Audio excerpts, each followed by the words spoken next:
Buenos días a todos y bienvenidos a este nuevo ciclo académico en la carrera de Tecnología Superior en Emergencias Médicas. Es un verdadero placer para mí estar aquí con ustedes para dar inicio a una asignatura que, aunque a primera vista puede parecer árida o puramente teórica, constituye en realidad el escudo más fuerte y la herramienta más potente que tendrán cuando estén allá afuera en la calle salvando vidas. Hoy iniciamos la unidad 1 y nos vamos a sumergir en el contenido 1 que trata sobre la Constitución, los derechos a la salud y la protección especial. Pero no quiero que vean esto como una simple lectura de artículos. Quiero que entiendan la historia, la sangre y las luchas sociales que hay detrás de cada letra de nuestra Carta Magna y cómo eso transforma radicalmente lo que ustedes hacen arriba de una ambulancia. Para entender dónde estamos hoy, en este Ecuador del siglo XXI, primero tenemos que mirar hacia atrás, hacia nuestro pasado reciente, porque la práctica de la atención prehospitalaria y las emergencias médicas en la República del Ecuador ha sufrido una transformación copernicana en las últimas 2 décadas, una transformación tan profunda que si un paramédico de los años 90 viera cómo trabajamos hoy, probablemente no reconocería la profesión.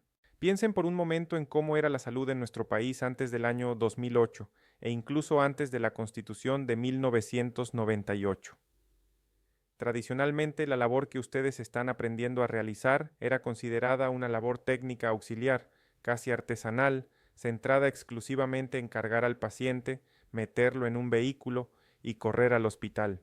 Era el famoso cargar y correr sin mayor ciencia ni conciencia jurídica, donde el enfoque higienista dominaba la salud pública, centrado en alcantarillado y vacunas, pero donde la emergencia individual era vista a veces como un favor, como una caridad. En ese modelo antiguo, que llamamos modelo neoliberal o incluso higienista de principios de siglo, el paciente era un sujeto pasivo, un receptor de asistencia benéfica. Si tenías dinero, ibas a una clínica, si tenías seguro social al IES y si no tenías nada, dependías de la buena voluntad de la beneficencia o de un sistema público fragmentado y desfinanciado. La atención prehospitalaria era incipiente, dependía de cuerpos de bomberos voluntarios o servicios privados, sin una rectoría clara del Estado. Pero entonces Ecuador cambió, y este cambio se cristalizó en la Constitución de Montecristi de 2008, que inauguró un nuevo pacto social. Ustedes deben grabar a fuego en su mente que el Ecuador se define en el artículo 1 de su Constitución como un Estado constitucional de derechos y justicia, social, democrático, soberano, independiente, unitario, intercultural, plurinacional y laico. ¿Por qué les recito esto? Porque esta definición tiene implicaciones operativas inmediatas para la tripulación de una ambulancia, ya que significa que el paciente que ustedes recogen en la vereda sea un ejecutivo en la avenida 12 de octubre o un comunero en una zona rural de Chimborazo.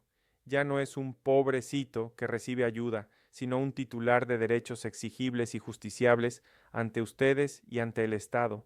La salud dejó de ser vista meramente como la ausencia de enfermedad, para entenderse como un derecho fundamental vinculado al sumac causae o buen vivir, esa concepción andina maravillosa que integra la armonía física, mental, social y ambiental. Ahora bien, para el estudiante de esta carrera, comprender la arquitectura legal que sustenta su intervención no es un ejercicio académico accesorio, sino una competencia nuclear de su perfil profesional. Porque hoy en día, en el Ecuador, la técnica es insuficiente sin la ética y la legalidad. Imaginen que están en una escena compleja, con un paciente pediátrico crítico, y tienen que tomar decisiones en segundos. Para navegar esas tensiones, el tecnólogo en emergencias médicas debe operar bajo una lógica muy específica, la lógica de la pirámide de Kelsen, pero adaptada a nuestro ordenamiento jurídico ecuatoriano según el artículo 425 de la Constitución. Visualicen una pirámide. En la cúspide, brillando sola y por encima de todo, está la Constitución de la República y los tratados internacionales de derechos humanos que sean más favorables. Nada, absolutamente nada, puede contradecir lo que está ahí arriba. Luego vienen las leyes orgánicas, como el Código de la Niñez y Adolescencia o la Ley Orgánica de Salud, más abajo las leyes ordinarias como la Ley de Derechos y Amparo del Paciente. luego los decretos y reglamentos, y finalmente, en la base están las normas técnicas, los protocolos del MPSP y las guías de práctica clínica. Aquí es donde muchos profesionales se confunden y cometen errores graves. Ustedes van a trabajar con protocolos, por ejemplo, un protocolo de triaje o un protocolo de transporte. Esos protocolos son vitales para la Lex Artis, para saber cómo hacer el procedimiento médico, pero nunca pueden estar por encima de la Constitución.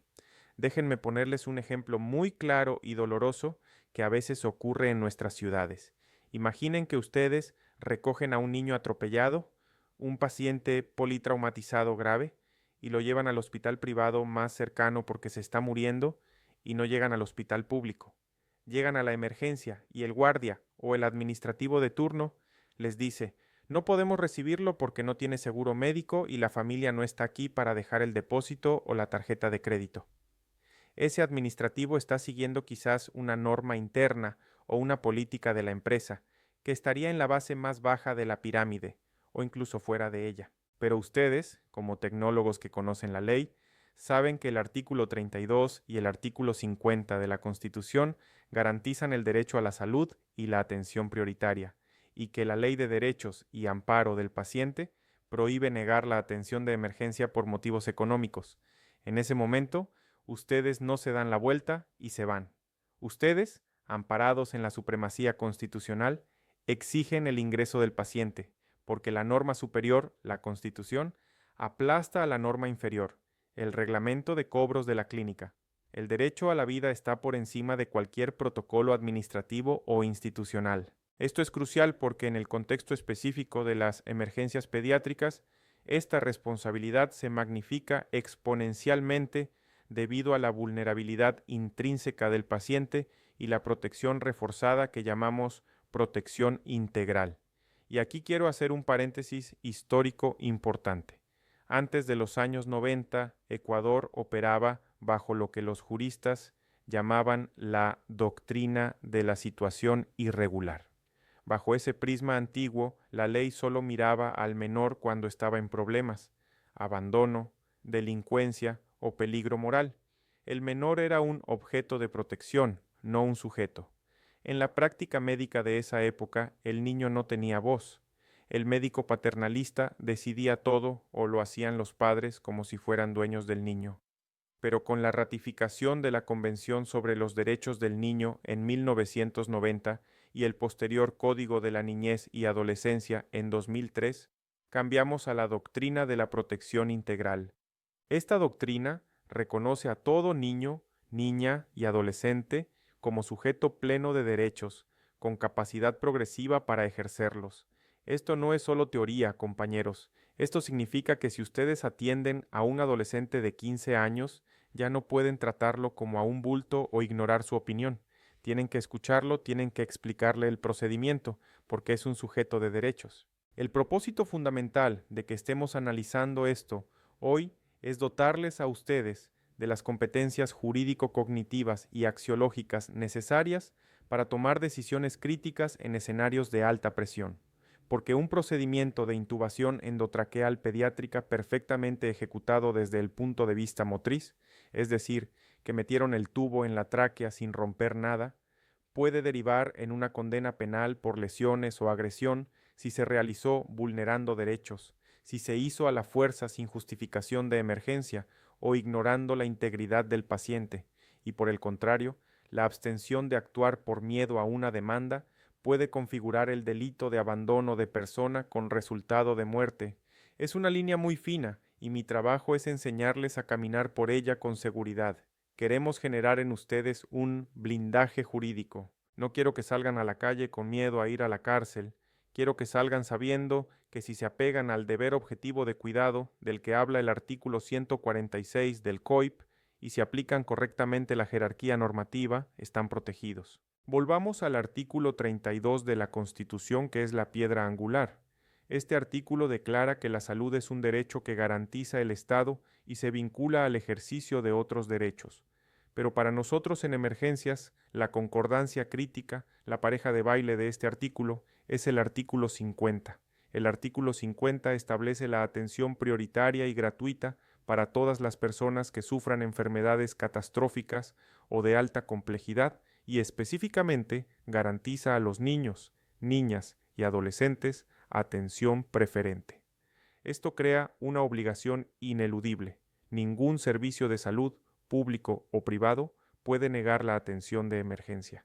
Y esto tiene implicaciones de territorialidad también. A veces escuchamos en la radio operadora, esa emergencia es en el cantón vecino, no es nuestra jurisdicción. Cuidado con eso. Si ustedes son la unidad más cercana y capaz de responder a un niño que se está muriendo, la territorialidad administrativa pasa a segundo plano frente al derecho constitucional a la vida. Una ambulancia no puede negar asistencia a un paciente pediátrico crítico alegando fronteras cantonales si la vida está en juego. El derecho a la vida prima sobre la organización administrativa y sobre los mapas políticos. Quiero que piensen también en la interacción entre estos niveles normativos en su día a día. Las normas técnicas del MSP, como las guías de práctica clínica, aunque están en la base de la pirámide, son su referencia técnica obligatoria para determinar la lex artis. ¿Qué es la lex artis? Es hacer las cosas bien, como manda la ciencia y la técnica actual. Si un juez tiene que decidir si ustedes cometieron mala práctica, va a preguntar, ¿el paramédico siguió el protocolo del MSP? Si la respuesta es sí, ustedes tienen un escudo protector enorme. Pero si el protocolo dice inmovilizar y ustedes no inmovilizaron por pereza, ahí han infringido el deber objetivo de cuidado. Sin embargo, recuerden el principio pro homine o pro ser humano. En caso de duda, siempre se aplica la norma o la interpretación que más favorezca la vigencia de los derechos humanos. Si un protocolo antiguo les dice algo que viola un derecho del paciente, ustedes, con criterio formado, deben optar por la protección del derecho, documentando siempre su decisión. El Ecuador actual presenta desafíos epidemiológicos duros. Según el INEC, nuestros niños se mueren de neumonías, de traumas por accidentes de tránsito y de violencia. Son patologías tiempo dependientes. Eso significa que lo que ustedes hagan en los primeros minutos y que lo hagan legalmente bien para no tener interrupciones, determina si ese niño vive o muere. Por eso decimos que la atención prehospitalaria oportuna y legalmente respaldada es un determinante directo de la supervivencia infantil. No es solo poner vías y vendajes, es saber pelear por el paciente en la puerta del hospital, es saber cuándo la policía debe intervenir para ayudarnos a trasladar a un niño cuyos padres se oponen por ignorancia o miedo. De eso hablaremos más a fondo en la siguiente clase sobre el conflicto con los padres, pero quiero que se lleven hoy la idea de que ustedes son garantes. El Estado les ha dado un uniforme y una certificación que los convierte en la mano del Estado en la calle. Cuando ustedes llegan a una casa donde hay un niño enfermo, llega el Estado ecuatoriano con toda su constitución a proteger a ese niño. Para cerrar esta primera reflexión, quiero que internalicen que el cambio de paradigma de la situación irregular a la protección integral no es solo un cambio de nombre, es un cambio de mirada. Antes se miraba al niño como el futuro del país, algo que será ciudadano cuando crezca.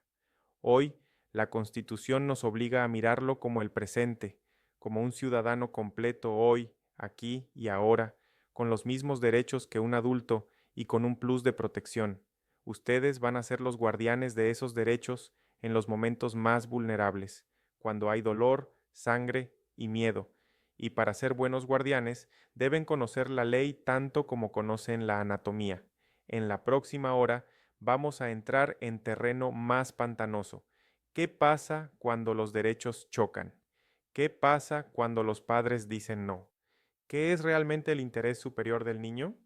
Pero por ahora, quédense con esta estructura. Constitución arriba, protocolos abajo y ustedes en el medio, usando esa pirámide para salvar vidas y protegerse a ustedes mismos. Muchas gracias. Tómense un breve descanso y regresamos para profundizar en los grupos de atención prioritaria y el conflicto de decisiones.